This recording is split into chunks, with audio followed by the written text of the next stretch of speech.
Halos dili na makita tungod natabunan na sa baga nga aso ang mga panimalay sa Carcon Village, Barangay Lagaw, Jansan, pasado alas 10 sa buntag, Enero 29 ning tuiga. Naglisod og sulod ang mga bombero tungod dili na makita ang agianan. Usa ka oras na ang milabay apan ginalamoy gihapon sa kalayo ang pipila ka bahin niini.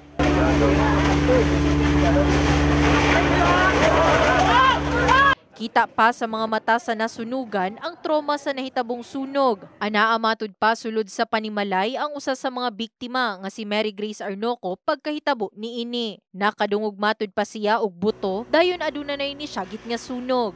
Lakip usab sa biktima ang 2 anyos nga batang namatay tungod na stranded sulod sa panimalay. Puto nang gawas ng mitanan kay nibuto naman jud niya pagbuto kay ang bata dito ma'am na ay nabilin 2 years old.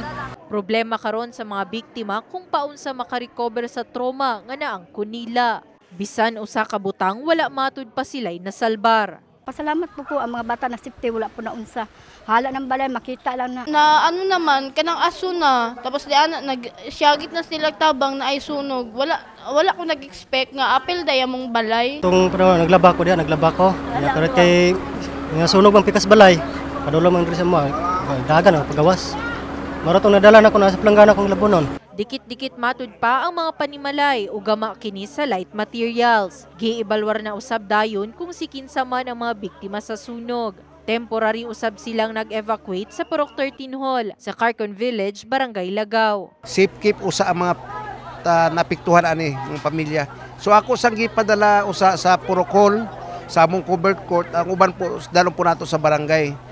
Kay ubay-ubay nga mga balay. Actually no ang mga panimalay dire dikit-dikit yun kay kabalo ka kining lugar murag ka ng mga usitaw gani kanang bang mga squatter area.